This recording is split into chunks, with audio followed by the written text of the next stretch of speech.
اسلام کے محافظ ہیں، علماء اسلام کی نظریاتی سرحدوں کے چوکیدار ہیں۔ چوکیدار اگر سو رہا ہو تو چور اچکے کو موقع مل جاتا ہے۔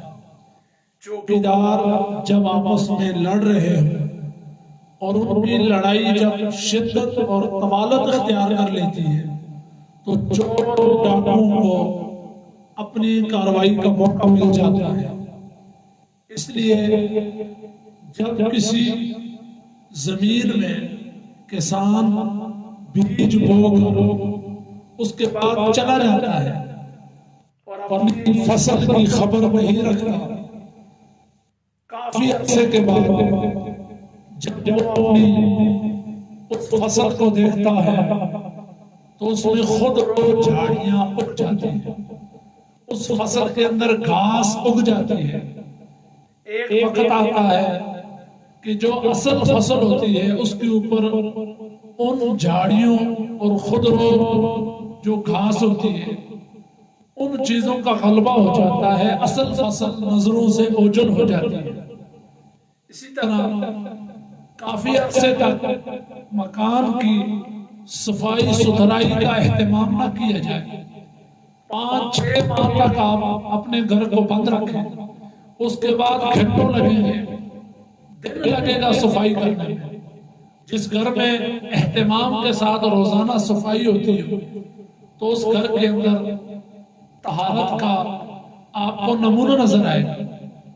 ہمارے علماء کرام اپنے فرض منصبی کو ادا کر رہے ہیں، لیکن اس وقت جو لبرلزم ہے، سیکولرزم ہے، روافض ہے، قادیانیت ہے، وہ اتنی محنت کر رہے ہیں کہ ہمارے علماء سمجھتے ہیں کہ لمبی تقریر کر لی، لمبی دعا کرا دی، رٹی رٹائی تقاریر کر دی، اور جو نوجوان طبقہ ہے اسے ٹائم نہیں دیتے، نوجوانوں کے پاس بیٹھتے نہیں۔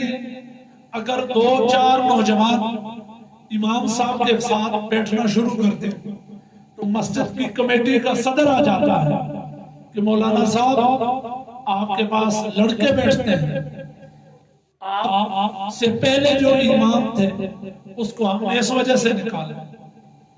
تو علماء کرام سنجیدگی کے ساتھ رٹی رٹائی باتیں جمعے کے خطبے میں بیان نہ کریں، اپنی تیاری کریں، موضوع کا انتخاب کریں، جدید دور کے تقاضوں کو سمجھیں، اپنے سامعین کی نبض کو دیکھ کر بات کریں، نوجوانوں کے نفسیات کے مطابق بات کریں۔ آج ہم رونا رو رہے ہیں کہ غامدی نے نوجوانوں کو برباد کر لیا، جہلم والے نے نوجوانوں کو برباد کر لیا، ڈاکو اور چور چوکیدار کی لڑائی کا موقع اٹھاتا، بیچ میں جب انہیں موقع ملتا ہے، گیپ ملتا ہے، اس میں وہ چوری کر دیتے ہیں۔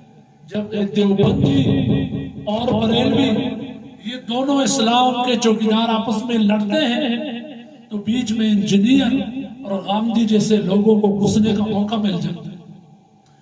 تمام علماء اسلام مساجد کے اندر تعلیم بالغان کا اہتمام کریں، سوائے چند علماء کے، لیکن اکثریت ہمارے علماء کی نماز پڑھائی، حجرے میں گھس کے نماز پڑھائی، جس طرح تقوی کے اعلیٰ معیار پہ فائز ہے، کسی سے سلام دعا نہیں لینی، اپنے گھر چلے جائیں، نوجوانوں کو بٹھائیں، ان کے اعتراضات سنیں، ان کے سوالات کے جوابات دیں۔ عموماً ہمارے علماء کا طرز عمل یہ ہے کہ یہ کلین شیو نوجوان ہے، اس نے پینٹ پہنی ہوئی ہے، یہ فلاں چرسی ہے، فلاں شرابی ہے، فلاں یہ ہے، فلاں یہ ہے۔ اور بھائی جب کوئی جنید بغدادی ہو تو پھر اسے اس کے پاس بیٹھو گے۔ محنت تو شرابیوں میں ہوتی ہے، محنت تو چرسیوں میں ہوتی ہے، محنت تو بدماشوں میں ہوتی ہے۔ آپ محنت کر کے تو دیکھیں، آپ نے اذان عند القبر کا موضوع لیا، اس کے اوپر مناظرے کر رہے ہیں، اور ایک دوسرے کو فتح کر رہے ہیں، فلاں اعلیٰ حضرت کی تلوار، فلاں نانوتوی کا شعر، ان شعروں نے، ان تلواروں نے ہمارے نوجوانوں کو علماء سے متنفر کر دیا۔ آج یہ نوجوان جب دیکھتے ہیں کوئی انجینئر جیسا آدمی ان کی نفسیات اور ان کی نبض کے مطابق گفتگو کرتا ہے، اس کی طرف دوڑے چلے جاتے ہیں۔ اس لیے علماء اپنے اندر کشش پیدا کریں، کسی کی نقل نہ اتاریں۔ کہتے ہیں فلاں کا ثانی ہے، تو بھائی جو اللہ نے تمہیں پرسنالٹی دی ہے، جو تمہاری اوریجنل آواز ہے، اپنی آواز میں سامعین تک اپنا پیغام پہنچاؤ۔ آج کل یہ کہتے ہیں کہ طرز لگائیں، ٹھیک ہے نا، طرزوں کو لوگ سنتے ہیں، صرف کانوں تک آپ لوگوں کو محظوظ کر سکتے ہیں۔ لوگوں کے دل پہ دروازے پہ، لوگوں کے دل کے دروازے پہ دستک دینے کے لیے آپ دل سے بات کریں گے تو جو بات دل سے نکلتی ہے وہ اثر رکھتی ہے۔ بس ہر وقت یہ ڈر ہوتا ہے کہ میری نوکری نہ چلی جائے، مجھے مسجد سے فارغ نہ کر دیا جائے، مجھے خطابت سے فارغ نہ کر دیا جائے۔ اسی ڈر میں زندگی گزار لیتے ہیں، اور ایک دوسرے کے خلاف تقاریر کرنا اور دوسرے مکتبہ فکر کو مشرک، گستاخ، بے ادب، خارجی ثابت کرنے کے لیے سارا زور لگا ہے۔ قادیانی، روافض، لبرل، سیکولرزم کے علمبردار، ان کے لیے آپ نے میدان کھلا چھوڑ دیا۔ اس لیے آج انجینئر کو رونا بند کر دو۔ انجینئر ہماری غلطیوں کی وجہ سے پیدا ہوا ہے، جب تک ہم نہیں سدھریں گے یہ انجینئر پیدا ہوتے رہیں گے۔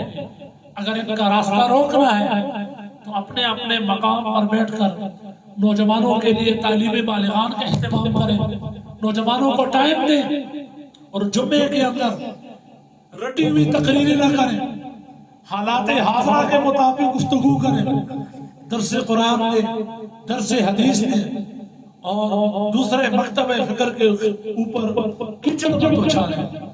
جب ہم اس انداز سے چلیں گے، صرف اور صرف اہل سنت کا جو معیار ہے، اہل سنت کا جو طریقہ کار ہے، اس کو اپنائیں، اہل سنت کے معیار کو فالو کریں، انشاءاللہ وہ دن دور نہیں ہے جب انجینئر اور غامدی جیسے لوگوں کا راستہ بند ہو جائے۔ جب دروازہ تھوڑا سا بھی کھولا ہوتا ہے تو اس گھر کے اندر کتا بھی گھس جاتا ہے، جب دروازہ کھولا ہو کوئی بھی حیوان گھس جاتا ہے۔ اس لیے اپنے ان دروازوں کو بند رکھیں، اتفاق اور اتحاد کا تالا لگائیں۔ اللہ رب العزت جو کچھ کہا گیا ہے اس کے اوپر عمل کی توفیق عطا فرمائے۔